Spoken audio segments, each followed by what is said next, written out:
السلام علیکم، میں ہوں عصمت خان اور آپ دیکھ رہے ہیں عصمت خان آفیشیل۔ بھارت اور پاکستان کے بیچ جو جنگ چھڑی ہے، اس حوالے سے عالمی دنیا خصوصاً یونائٹڈ نیشن اور جو بڑی ممالک ہے، وہ اس وقت پاکستان اور انڈیا کے درمیان کوئی ثالثی کا کردار نہیں ادا کر سکے۔ وہی جنون دونوں طرف ہے۔ انڈیا بھی دعویٰ کر رہے کہ پاکستان کے اوپر ہم نے مسلسل حملے کیے اور متعدد مقامات کو نقصانات پہنچائے، اور پاکستان بھی یہ دعویٰ کر رہے کہ ہم لائن آف کنٹرول پر بھارت کے خلاف کارروائی کر رہے ہیں اور ان کے ڈرونز گرا رہے ہیں، اور ساتھ ہی ساتھ وہ یہ بھی پاکستان دعویٰ کر رہے ہیں کہ ہم نے انڈیا کے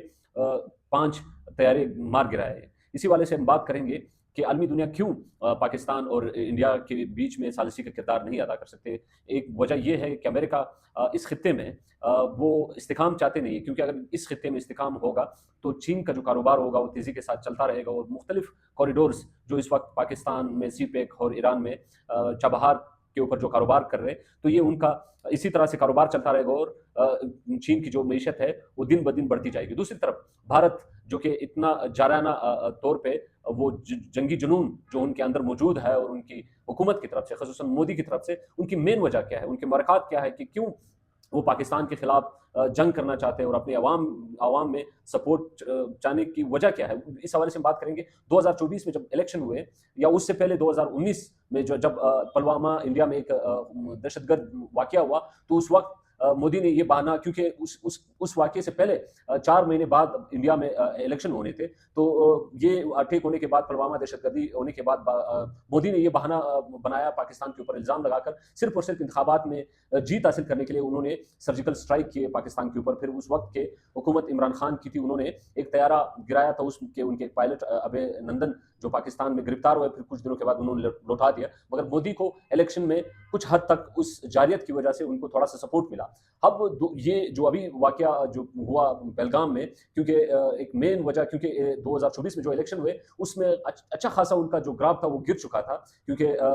ہر بار جب بی جے پی انتخابات کرتے تو وہ جیتتے تھے، اکیلے ان کی پارٹی سرکار بناتی تھی، مگر 2024 میں ایسا نہیں ہو سکا، کیونکہ ان کی جو پاپولرٹی تھی بی جے پی کی وجہ سے، بھارت میں جو بے روزگاری، جو معاشی بحران بنا، اس وجہ سے ان کی عوام نے وہ سپورٹ 1/3 میجورٹی انہوں نے حاصل نہیں کی، کیونکہ ان کی حکومت مجبور ہوئی، اتحادی کے ساتھ مل کے انہوں نے حکومت بنائی۔ اب بہار میں کیونکہ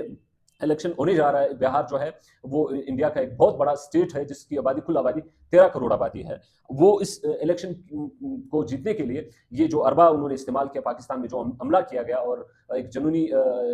جارحیت جو ان کی میڈیا کی طرف سے، ان کے وزیر اور ان کی حکومت کی طرف سے اس طرح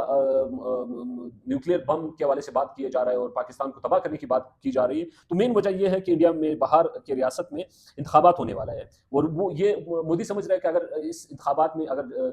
جیتنا ہے، اگر ہم نے اس بہار میں اگر حکومت بنانی ہے، تو یہ جو اربا ہے پاکستان پہ حملہ کرنا اور وہاں کی عوام کی سپورٹ اسی طرح سے حاصل کر سکتی، کیونکہ اگر اب اس طرح عربے پوری دنیا میں جو جب بھی حکمران طبقات جو کہ اپنی عوام کے استحصال کرتے ہیں، جب عوام وہاں پہ بحرانوں کی وجہ سے اٹھ کھڑے ہوتے ہیں، ان پارٹی یا ان حکمران طبقات کے خلاف آوازیں اٹھاتے، احتجاج تحریکیں شروع کرتے، تو ان تحریکوں کو ختم کرنے کے لیے وہ جنگ کا رستہ اختیار کرتے ہیں۔ اسی وجہ سے مودی نے جنگ کا جو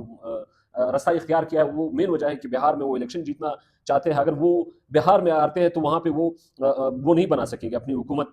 بہار کی جو آبادی وہ کل 13 کروڑ کی آبادی ہے، اہم ترین ریاستوں میں سے مودی جو ہے وہاں پہ مودی کا جو اتحادی اور وزیر اعلیٰ نتیش کمار 2015 سے برسر اقتدار ہے، لیکن اب پریشان پھر رہے ہیں، کیونکہ آنے والے انتخابات میں شرمناک شکست ہو سکتی ہے۔